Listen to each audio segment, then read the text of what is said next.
A small town girl walks just 2 blocks home and never makes it back. For years, her disappearance haunted an entire community, until a single piece of duct tape exposed the monster hiding next door.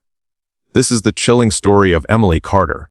On a cold October night in 1998, Emily Carter, a 19-year-old college freshman, left her best friend Sarah's house in Willow Creek. It was only a 5-minute walk home, a path she had taken hundreds of times before, past the old bookstore, across the small wooden bridge, and then down to her family's house. She promised Sarah she'd call once she got home. That call never came. The next morning, Emily's mother noticed her bed was untouched, her phone still on the nightstand. Panic set in quickly. By noon, her father was driving around town, retracing her route. When they couldn't find her, the Carters reported her missing. Police at first suspected a runaway, but Emily didn't fit the profile.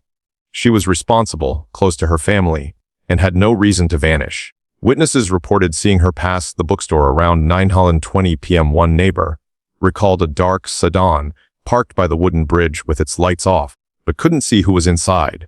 After that, her trail went cold. Flyers with Emily's smiling face soon covered every shop window and telephone pole in town. Volunteers searched the woods, creek, and abandoned barns, but found nothing. Weeks passed with no trace of her. Fear spread through Willow Creek.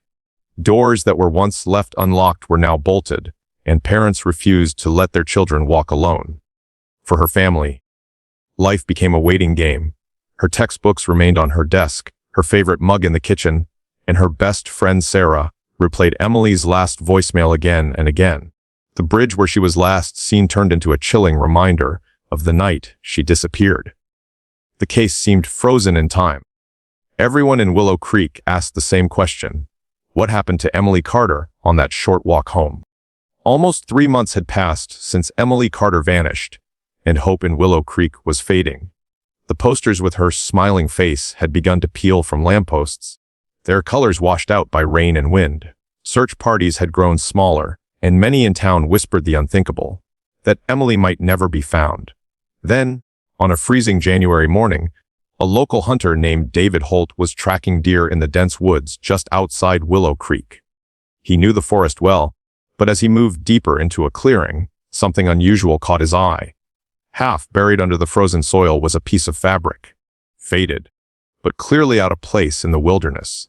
When he brushed away the dirt, he found something that made his blood run cold, a human hand. Authorities swarmed the area within hours. The shallow grave was carefully excavated, revealing the remains of a young woman. Her clothing matched the description of what Emily had been wearing the night she disappeared. Her denim jacket, her black sneakers, a necklace with a small silver pendant, one her mother recognized instantly, confirmed the nightmare truth: Emily Carter had been found. The coroner's report was grim. Emily had suffered blunt force trauma to the head, and there were signs she had been restrained with duct tape. Whoever had taken her had not intended for her to survive. Alongside her body, investigators discovered 2 important clues: a broken wristwatch and a fragment of duct tape that had somehow preserved a faint trace of DNA. The news hit Willow Creek like a thunderclap. For months, the town had held on to fragile hope that Emily was still alive somewhere. Now, that hope was shattered. Schools held moments of silence, churches lit candles, and neighbors brought food to the Carter family's home. But behind the sympathy was also fear, because Emily's killer was still out there. Detectives immediately revisited the night of Emily's disappearance. The broken wristwatch raised questions: did it belong to Emily or her attacker? And the duct tape suggested planning, not a random act of violence. To many, this felt less like a chance encounter and more like a calculated crime. Attention soon shifted back to the possible suspects. Mark Reynolds, Emily's boyfriend, who was known to be jealous and short-tempered; Daniel Price, her co-worker, who had been embarrassed after she rejected his advances; and John Miller, the neighbor with a troubling record and a history of violence. Each of them had been interviewed months earlier, but with Emily's body now recovered, police began looking at them with fresh eyes. Still, without stronger evidence, no arrest could be made. The DNA from the duct tape was partial, incomplete, useless with the technology of the late 1990s. For Emily's parents, the discovery brought both relief and devastation. At least they no longer had to wonder where she was. But now, they had to live with the reality of how her life had ended. Her mother later said, "Knowing was worse than not knowing. Before, I could still imagine her safe. Now I see the truth every time I close my eyes." The investigation was far from over. Detectives promised they would not rest until Emily's killer was behind bars. But as weeks turned into years, and the case grew colder, the memory of Emily Carter began to fade from the headlines. For the Carters, however, the wound never healed. What no one could have predicted was that more than a decade later, science itself would breathe new life into the case, and finally point to the man responsible. With Emily Carter's body discovered, the investigation took on a new urgency. Detectives now knew they were looking at a homicide, not a runaway.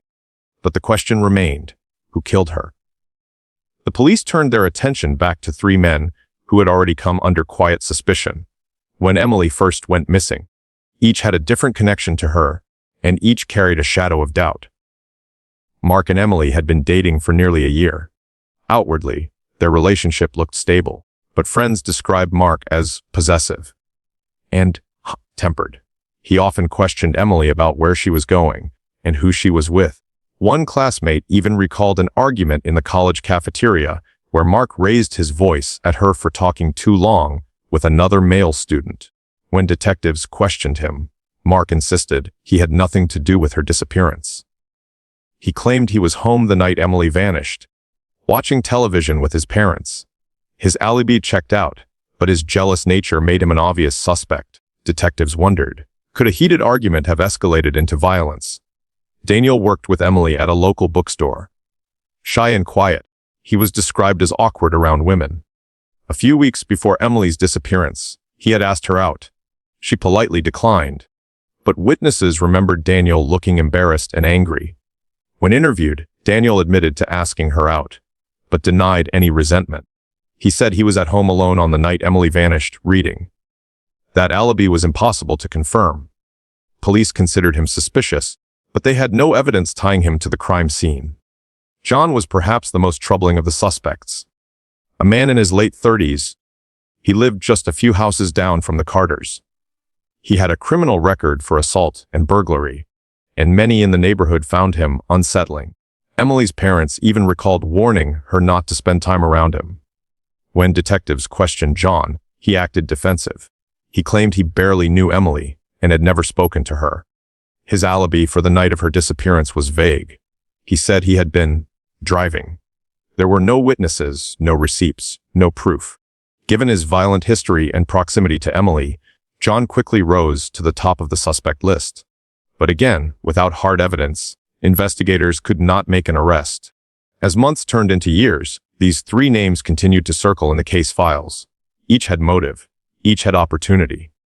But the physical evidence, the broken watch, the duct tape, the partial DNA, wasn't enough with the technology of the late 1990s. The Carter family grew frustrated. They believed the police knew more than they were saying, and they publicly called for answers. At Vigils held every year on the anniversary of Emily's disappearance, Linda Carter often stood in front of crowds with trembling hands and pleaded, "Someone knows what happened to my daughter. Please, don't stay silent." The investigation stretched on, but progress was slow.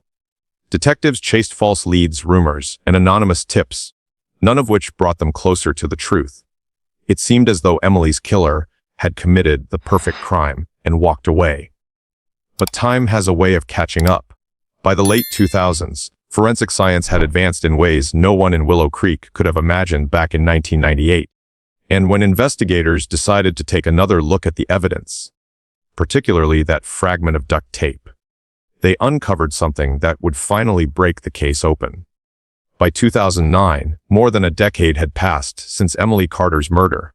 Willow Creek had grown quieter, and though people still remembered her, the case had become one of those unsolved tragedies, whispered about in hushed tones. For her parents, Linda and Robert Carter, the years brought no peace, just birthdays and anniversaries marked by flowers at a grave instead of celebrations at home. But in the world of forensic science, time was an ally. DNA testing had advanced dramatically since the late 1990s, and investigators in the county decided to reopen Emily's file for review. Among the evidence stored in sealed boxes was the fragment of duct tape recovered from Emily's grave. Back then, the sample was too degraded for analysis. But now, with improved technology, scientists believed they could pull a profile from it. When the results came back, the detectives finally had something solid, a partial but strong DNA match. The profile didn't belong to Emily. It belonged to John Miller, the Carters' neighbor. Detectives moved quickly. John had always been a shadowy figure in the investigation, but now, the science put him at the scene of the crime. They brought him in for questioning. At first, John denied everything.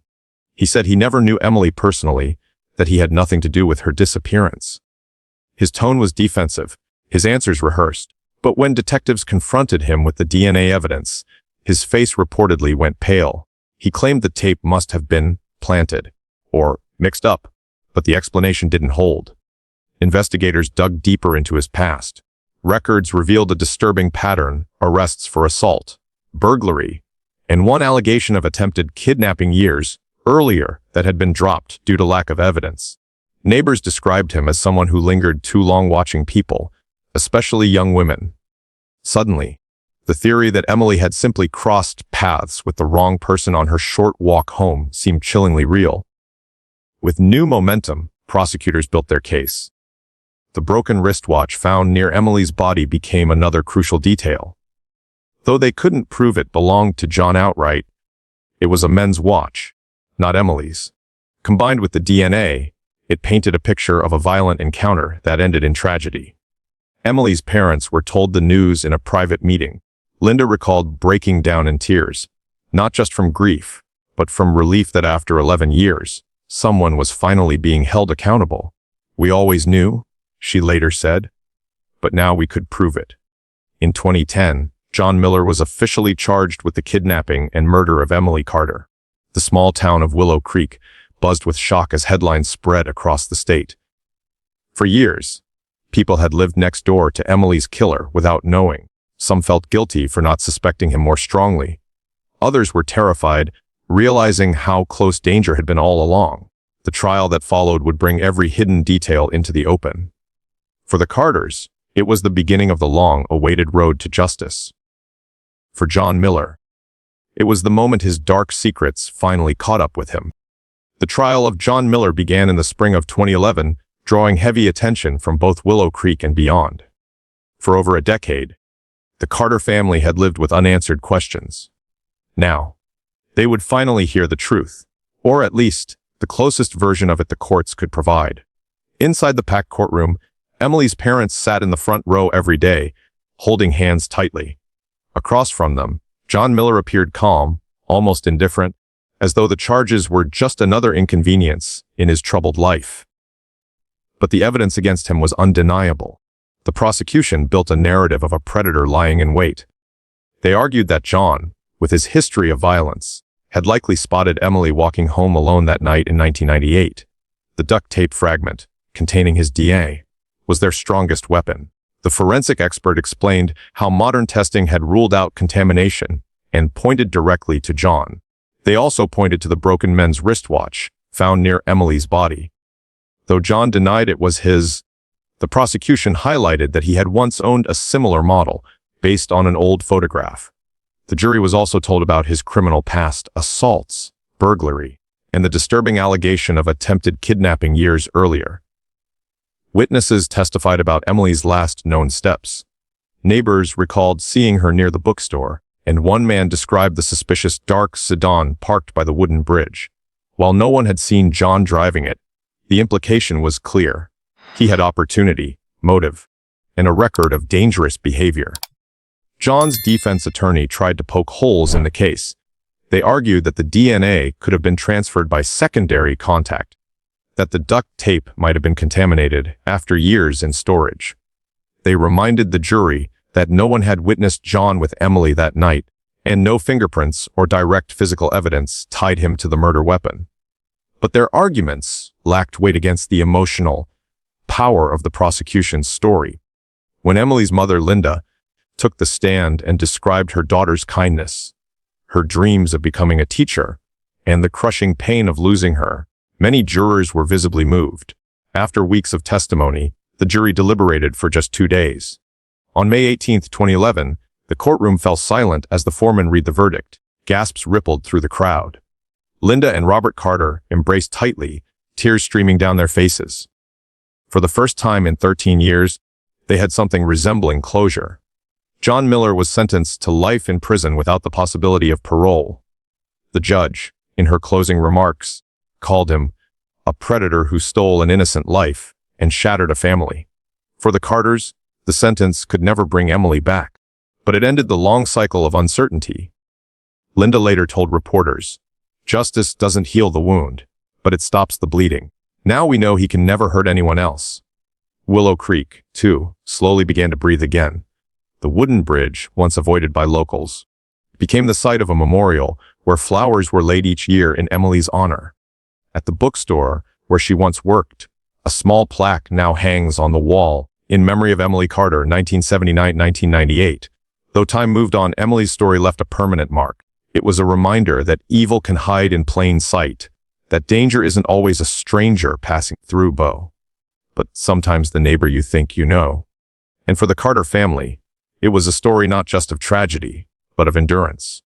They carried Emily's memory forward, ensuring she would never be remembered as just a victim, but as a daughter, a friend, and a young woman whose life mattered.